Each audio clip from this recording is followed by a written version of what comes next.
Bonjour à tous, aujourd'hui nous allons parler de Balancer, qui est un protocole assez ancien, qui existe depuis un certain temps finalement, mais que je trouve hyper intéressant. C'est un protocole qui a une proposition de valeur qui est tout à fait crédible et cohérente encore aujourd'hui. Donc on va voir comment fonctionne ce vieux de la vieille finalement dans le secteur de la finance décentralisée. Donc là, ce que vous pouvez voir, c'est toutes les pools de liquidités qui ont cours sur Balancer en ce moment. Donc on peut voir qu'il y en a plus de 6200, ce qui est vraiment énorme. C'est vraiment un nouveau Balancer, c'est un vieux protocole, il est là depuis peut-être 5 ou 6 ans maintenant. Concrètement, ce que vous pouvez voir ici, c'est que à chaque fois, dans les colonnes, ce qu'on observe, c'est qu'à chaque fois, il y a la blockchain sur laquelle se trouve le pool de liquidité. On peut voir aussi quels sont les actifs qui peuvent être traités sur le pool de liquidité. On voit aussi, finalement, sur quelle version du protocole on est à chaque fois. La TVL, c'est-à-dire combien d'argent a été déposé dans cette pool de liquidité spécifique, le volume en 24 heures sur cette pool de liquidité, et surtout, ça c'est très important, combien ça a rapporté. Voilà, ici, on a un peu plus le détail, et donc, on peut observer que le total APR est de 4,22%. Alors, quelques petites précisions quand même. Ici,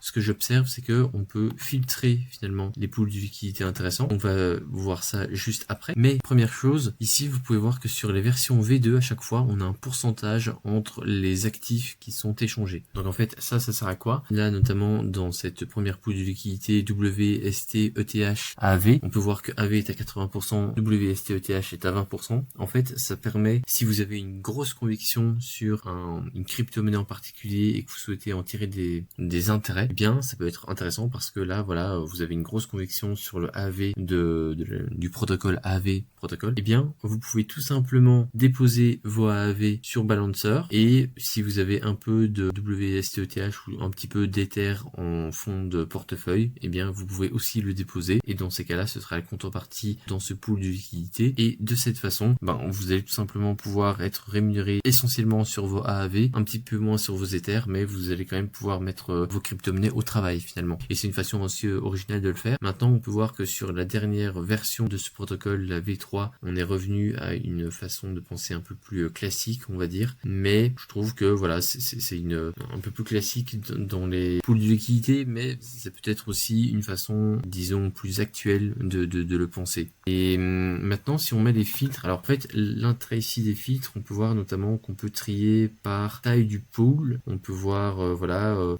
finalement, quels sont les protocoles sous-jacents à toutes ces pools de liquidité, et on peut voir aussi comment ces pools de liquidité génèrent leur rendement. Donc là, on a les incentives, on a les points, on a les hooks, enfin bref, on a plusieurs choses. Là, ici, j'ai mis incentive, donc en gros, une incentive, ce sont tout simplement des protocoles qui vont incentiver toute personne qui va aider leur protocole. Donc là, ici, typiquement, on peut voir une version d'Ether d'un certain protocole, et donc ce protocole va incentiver toute personne qui, sur un pool de liquidité où qu'il soit, va être récompensé. Et on peut voir que ici, si on fait déjà ce premier filtre, à savoir, voilà, je ne voudrais voir que les pools de liquidité qui sont incentivés, vous pouvez voir ici que les APR sont un peu plus importants, un peu plus intéressants finalement en ce moment. Et là, vous pouvez voir que juste ici, vous pouvez aussi, ça c'est assez intéressant, voir la TVL minimum que vous souhaitez mettre. Moi honnêtement, je trouve qu'en dessous de 1 million par exemple, ça vaut moins le coup. Mais donc si vous procédez de cette façon, vous pouvez immédiatement voir les protocoles qui vous intéressent le plus, et c'est une façon de trier ici sur Balancer quels sont les protocoles sur lesquels vous dites voilà,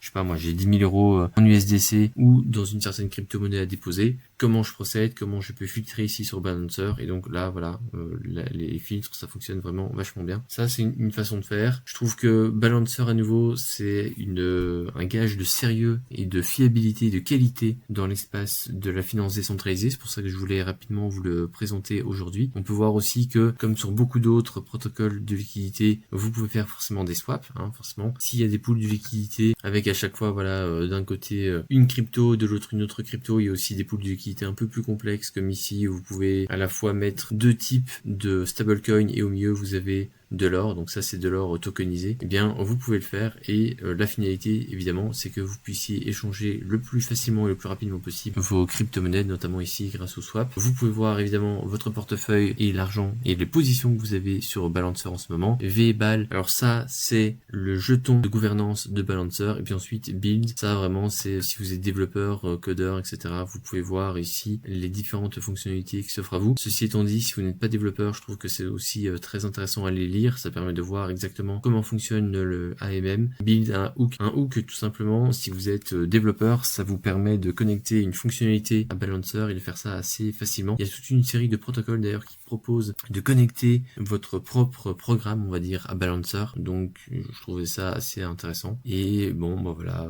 finalement pour le reste, ici c'est des réglages de base. Dites-moi ce que vous pensez de ce site Balancer, et puis abonnez-vous à cette chaîne. N'oubliez pas que ceci n'est pas un conseil d'investissement, et nous on se retrouve bientôt. Au revoir.